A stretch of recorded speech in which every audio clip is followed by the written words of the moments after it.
Welcome to Beyond Business, the show where we look at competition in the global economy. The Olympics is a giant shop window for the host nation, providing priceless publicity. The Beijing Games was a showcase for China in 2008, and London got a chance to shine in 2012. In today's program, we're asking what a city needs to bring home the Olympics. The race to host the event in 2024 is heating up, with Boston, Rome and Hamburg already in the race. The French capital, Paris, is also eyeing a bid. The City of Lights is hoping to charm Olympic officials after two bruising attempts to get the 2008 and 2012 Games. Yuka Roya takes a closer look now at Paris and its Olympic ambitions.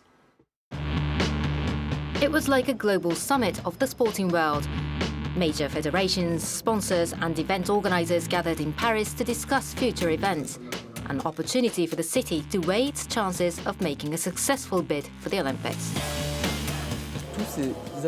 All these people, they need a proper meeting place so that they can sit down and discuss in the most efficient way. Following Brussels and Lausanne, Paris for the first time hosted the City Events annual convention. The campaign took off to a good start. First, President François Hollande and Foreign Minister Laurent Fabius took the initiative for sport diplomacy.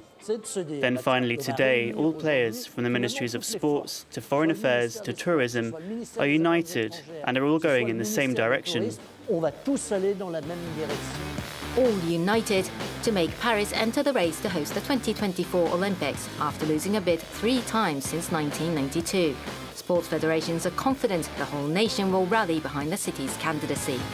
And the French nation, of course, supporting sport the way they have in the past and they will in the future, proves that they understand the importance and the power that sport has, not only to unite the French nation together, but also to build a healthy, smart civilization which is founded on the principles of sport.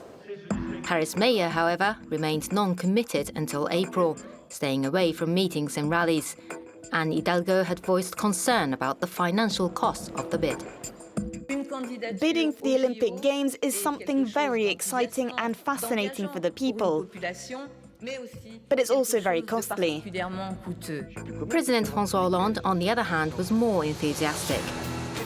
As for the 2024 Olympics, I support the idea that Paris, if the city so decides, presents its candidacy to host the Games. The City Council has now voted in favour of the bid, clearing away political obstacles. The next challenge, convincing members of the IOC when they vote for the host city in 2017. Joining us now for more is Chris Renner from Helios Partners, which specializes in sports marketing. It was a part of the South Korean city Pyeongchang's bid for the Winter Olympics in 2018 and Russia's bid to host the Football World Cup in that same year. Welcome to the program, first of all. Thanks. Glad to be here. Do you have any early favorites for 2024? Is one city emerging ahead of the others at this stage? Going by normal life cycles of these kinds of bids, I'd say no, it's too early at this point. No one's really had even the chance, none of the cities that are actually in the race and those who are still on the sidelines to really define themselves either by messaging or otherwise, some of that due to the rules and regulations that go with candidatures, but that's going to change pretty rapidly. Paris tried for the 2008 Games, Paris tried again for the 2012 Games. Do you think that the Parisians have learned something and what went wrong those times? Well, I think 2008 they were up against a juggernaut in the form of Beijing. Everybody felt that following their failure to win in 2000 against Sydney, it was China's time to step forward, and there was a lot of sentiment in the IOC for that to happen. It was in many ways seen as a test for Paris for 2012, where they were seen as the favorite. Mm-hmm. And so it was a bit of a shock when they lost to London.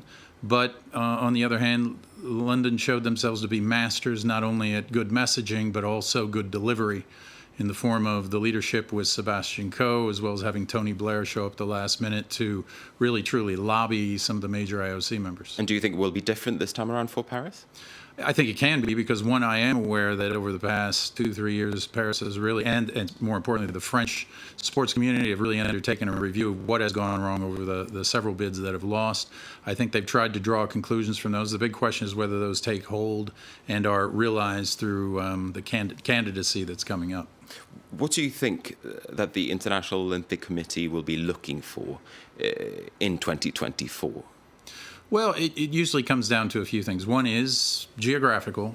They try to avoid having multiple games in one continental area, although it appears it's highly possible that we'll have 3 games in a row in Asia, starting with Pyeongchang through possibly Beijing in 2022.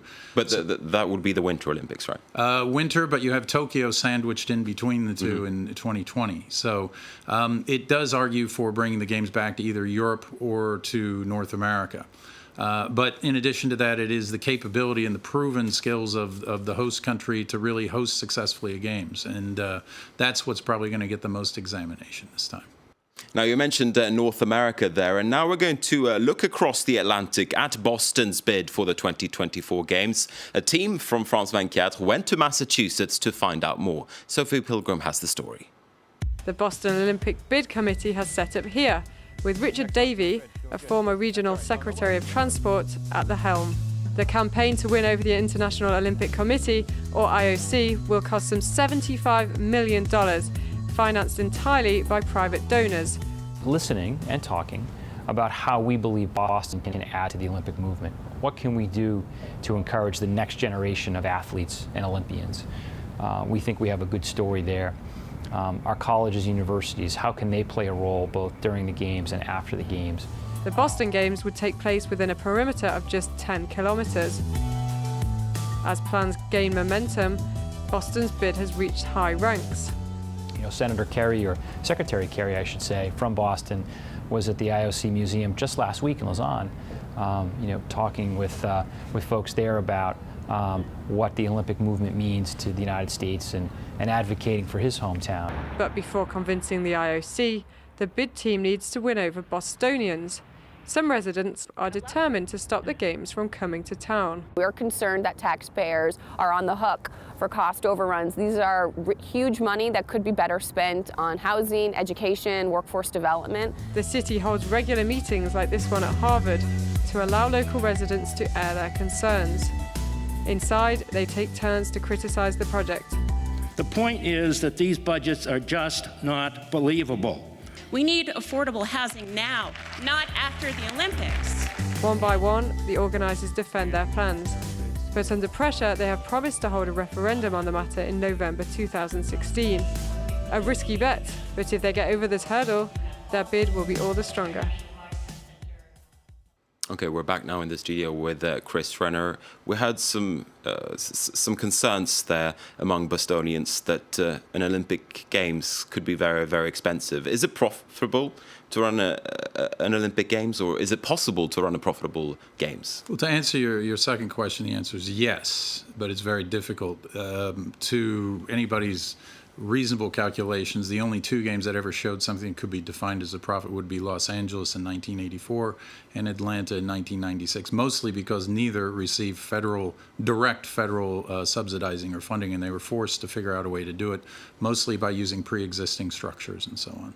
So it can be done, but it's not always necessarily the agenda for a city to do so in the first place. What does a city then get out of it, so to speak? Well, first of all, most cities bid because they do believe that they need to build their sports infrastructure. And that's happened, a great example, over the last Summer Games in London. They did a great job of taking the east side of London and really building up some incredible facilities that London didn't have before. And they built a good legacy program whereby most of these venues are still being used today pretty actively.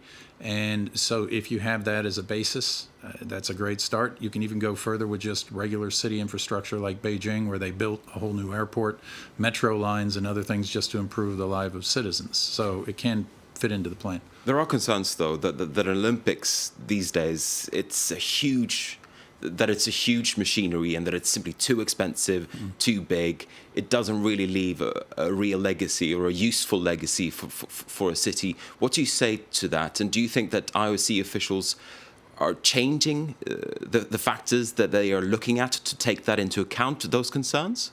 Yes, I believe so. Now, to come back to your original question, you can absolutely overrun a budget and be totally irresponsible in the way you run a games and leave behind white elephants, amongst other things. On the other hand, you can run a sustainable games that leave behind a legacy like London and be quite successful.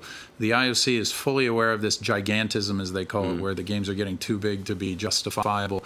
And they've just put through an Agenda 2020, as they call it, which identifies at the very top of the agenda the rationalization of how the games are created, how they're granted to a host city, and further how they're judged, so that sustainability and legacy are at the top of the list when it comes to judging these kind of events. Now, another criticism when it comes to the bidding procedure is also its opaque nature, or at least that's often the complaint, that the bidding process isn't transparent enough, and there's talk of lavish gift giving, lobbying, etc.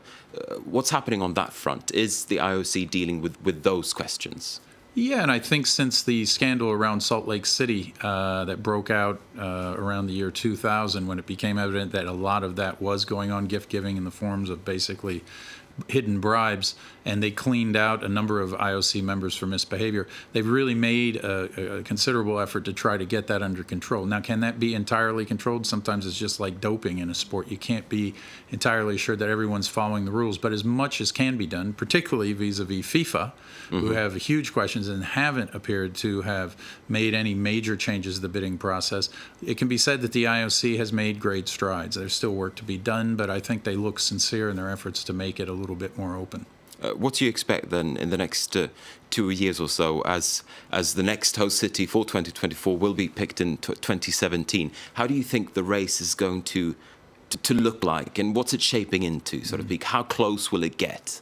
Well, what's great about these things it really resembles sport itself. I mean, there are no givens in this process, as London proved against Paris. And so everybody was saying at the start, well, it's the U.S. theirs to win. And they selected Boston. It appears they've stumbled a little bit out of the gate by not maybe doing their homework from a public point of view within Boston, as we just saw from that clip. They have some work to do there, some management, but by no means are those kind of mistakes fatal, and they've got plenty of time to recover.